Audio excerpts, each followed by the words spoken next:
ये लोग घर से निकलते हैं कि हम पत्रकारिता करने जा रहे हैं, यही बताकर निकलते हैं, लेकिन पत्रकारिता के नाम पर दफ्तर पहुंचकर जहर फैलाने का काम करते हैं।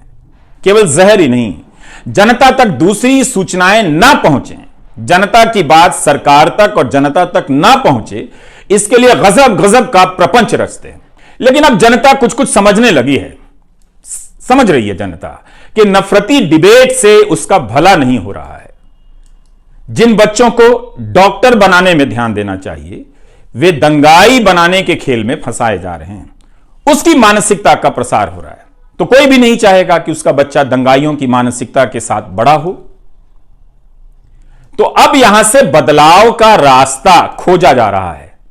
आपके लिए नहीं बदलना है, किसी और तरीके से बदलना है, ताकि आपको झांसा दिया जा सके कि यह कोई दूसरा मीडिया है, उनसे अलग है। यह बात आपको समझनी है। गोदी मीडिया पार्ट 2 लॉन्च होने जा रहा है। एंकरों की जगहें बदली जा रही हैं। आप देखेंगे एक एंकर यहां से वहां जा रहा है, वहां से यहां आ रहा है। नए गोदी सेठ लाए जा रहे हैं। ये दूसरे वाले सेठ जो नए तरीके से गोदी मीडिया का काम करेंगे। आप सोचिए, अगर सेठ ही गोदी हो तो क्या उसका मीडिया गोदी मीडिया नहीं होगा? सोचिए, जिस सेठ का सारा काम सरकार से जुड़ा हो, कई तरह की सरकारों से जुड़ा हो, क्या वो सरकार से सवाल पूछ पाएगा? आप सोचिए, आपके लिए कौन पूछेगा, कौन बोलेगा? जब आपको लगेगा कि आपके लिए किसी को बोलना चाहिए, तब यह गोदी मीडिया पार्ट 2 क्या करेगा? विदेशों में भारत का नाम कैसे हो रहा है, डंका कैसे बज रहा है, इसकी कहानी बताकर आपको अपनी परेशानियों से दूर करेगा और उन्हें बंद कर देगा व्यापक जनता के बीच पहुंचने से।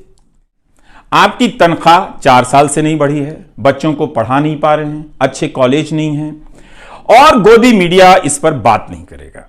तो गोदी मीडिया पार्ट 2 में इसके लिए शरीफ एंकर लाए जाएंगे, जिनके बोलने का तरीका कुछ और हो, वो इसी सिस्टम के पार्ट हों, मगर वो जनता के बीच ज्यादा बदनाम अभी नहीं हुए हैं।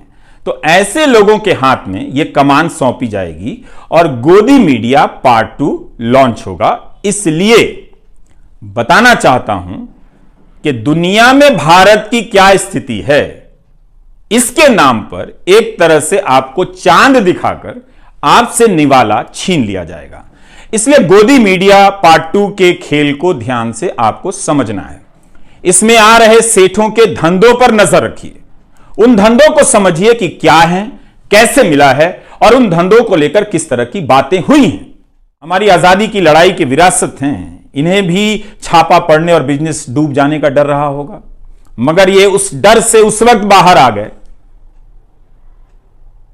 इन सब सेठों के योगदान को आप ध्यान से देखिए, पता चलेगा कि कईयों ने अपनी दुकान जलाकर आजादी के आंदोलन को सींचा है। आज भी ऐसे कई सेठ हैं जो भारत को इन्हीं सपनों के साथ देखना चाहते हैं, आज भी, मगर वे डर गए हैं, डरा दिए गए हैं, इसलिए अब नहीं बोलते हैं।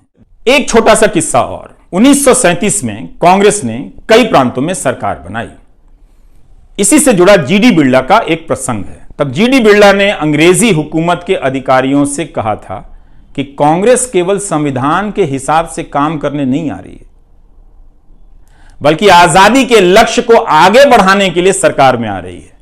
अगर सरकार संवैधानिक सुधार नहीं करती है तो भारत सीधी कार्रवाई के लिए मजबूर हो जाएगा, यानी आजादी के आंदोलन के लिए। इसका मतलब तो यही था कि जनता अहिंसक रूप से सरकार की बात मानने से इनकार कर देगी, सिविल नाफरमानी कर देगी। यह हमारा इतिहास है। वक्त फिल्म में एक चिनॉय सेठ हुआ करता था, लेकिन अब वो गोदी सेठ में बदल गया है। इसलिए आज का वीडियो बनाना पड़ा, बताने के लिए कि गोदी सेठ भारत की जनता को चवन्नी ना समझे। मीडिया और पत्रकार बिक सकते हैं, लेकिन जनता को कोई नहीं खरीद सकता।